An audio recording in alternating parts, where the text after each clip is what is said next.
Hello, I have my first instalment of my book club. I've read a book, I'm going to talk about it, review it, and I'm hoping that maybe someone out there, at least one of you, would have read the book too, and is going to put your comments down below and we can have a little chat about, oh yeah, I thought this, oh yeah, I thought that. That's how it's going to go.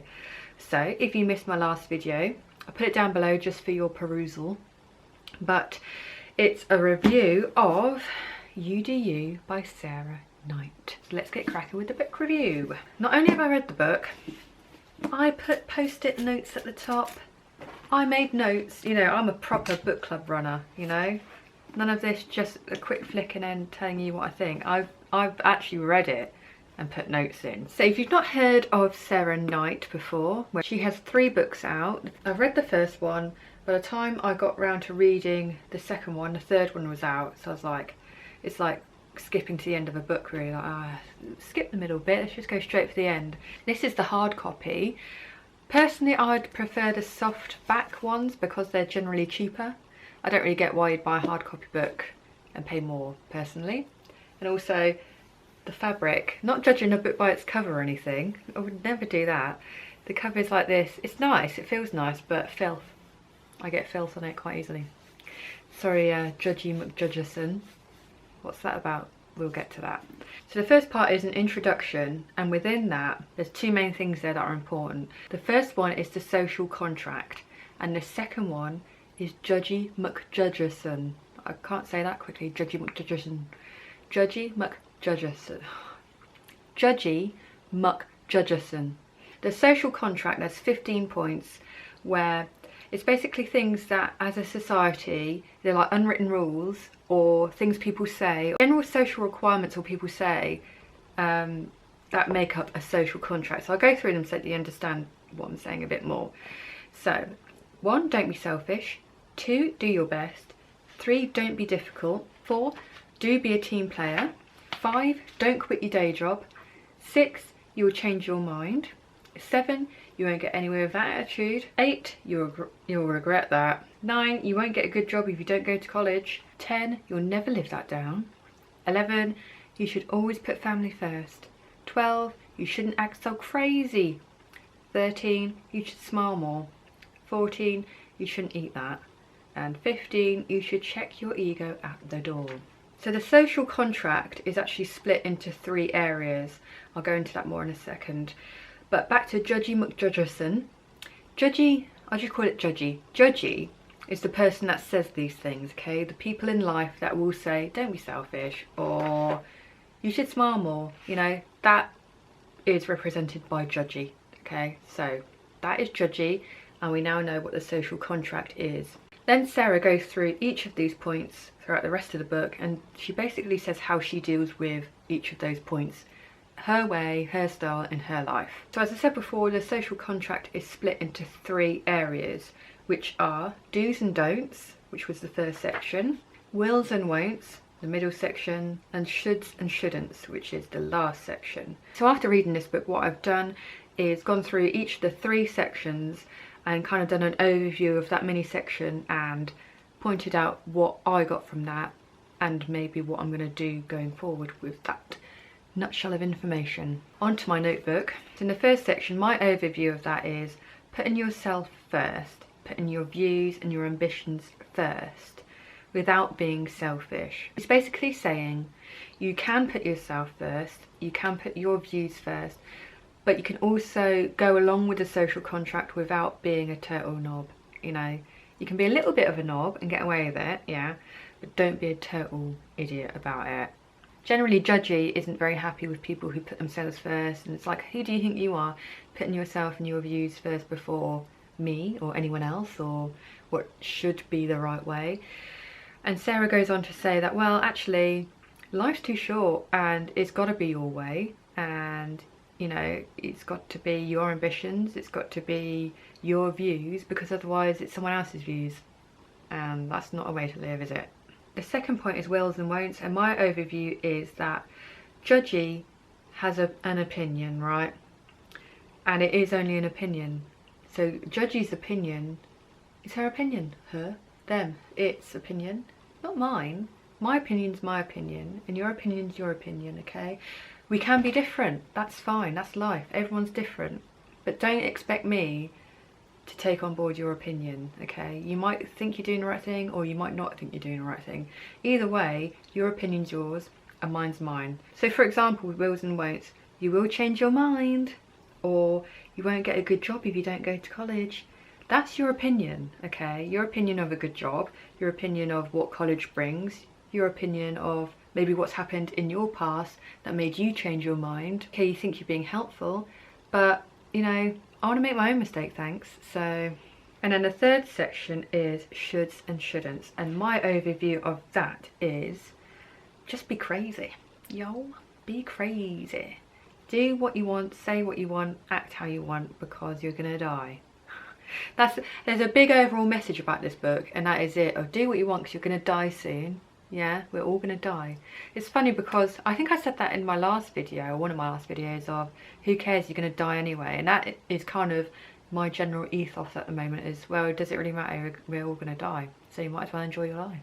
The point about being crazy is basically saying, you know, don't shy away and like, oh, I can't say this, I can't act that way, I can't go and dance on the table because people will frown upon it and think I'm an idiot, or people will think I'm an idiot for sitting in front of a camera and talking about a book. And I also mentioned that in my last video, my law of attraction video, where I felt like an idiot before talking about law of attraction and hocus pocus stuff, because people will be like, oh my god, love, seriously, get a grip, what are you talking about, you're an idiot, blah blah blah. But I've reached a point now where I don't care, and now that my crazy has come out, everyone knows my kind of crazy, and that's just me now. You know, that's her, the crazy one. Well, I don't care if they think I'm the crazy one, but I'm out the crazy closet now, and this is just me.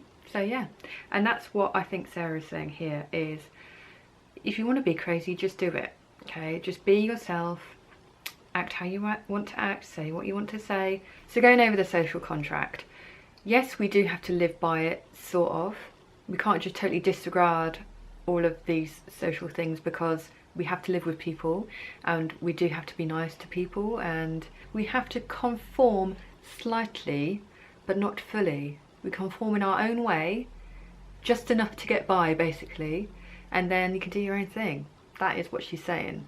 Now, the way that it's written, I love the fact that it's so black and white, of like, well, this is it, this is what I think, and this is how I deal with things, and you can take that on board or you can't. It's up to you. But this is what I think, and I love that. I love the fact that she's standing her ground and saying what she thinks. Some of it I don't agree with her point of view on certain things, but that's irrelevant. That's irrelevant to what I think, isn't it? The point of the book is, this is my view, and you can do that too in your own life. I like the way it's written, the tone of the book. I think it is how she would speak and her language that she would use.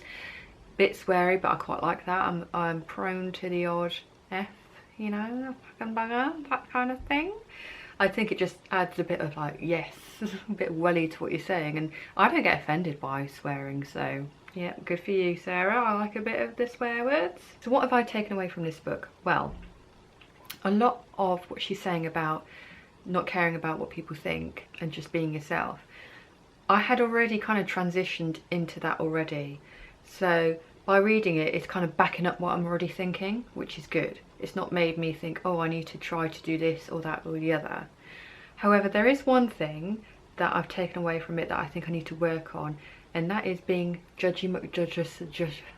being judgy myself. So when I find myself thinking, oh, that person shouldn't do that, and I'm like, hang on a minute, don't be judgy now, right? You don't like people being judgy you, so you don't do it to them. And it is really tricky, because there's some things that just pop into your head, and you know, sometimes it's out before you realise you've said it. I made a comment the other day where there was a couple and the wife was heavily pregnant, but the husband went out and stayed out for the night, and I made a comment of, oh, that's a bit weird, isn't it? Like, she's heavily pregnant, why did he go? And I'm like, hang on a minute, it's got nothing to do with me. Maybe she wanted him out, right? He wanted him out the way. Maybe, you know, it's his one night off in like a year, or maybe that's just the way they roll. Nothing to do with me. And I felt really bad that I had said that. I was thinking, I am that person and I don't want to be that person, but those thoughts just come. So I think that's going to be something with practice over time, because my way isn't their way or your way, and vice versa. And that's what we've all got to learn, isn't it? That my way is my way, your way is your way, but we can live in harmony like this. So that's my little book review. I hope you enjoyed that. If you read the book too and you want to leave down below your comments of what you thought and what you're taking on board, that'd be great, because I'd like to have a little chat about that. And if you haven't read it, I'd be interested to know if it's going to make you read it or not make you read it. And also I'd like some feedback as to, you know, the format of this book club and what I'm talking about. If you think this is helpful to you, or what, you know, give me some tips.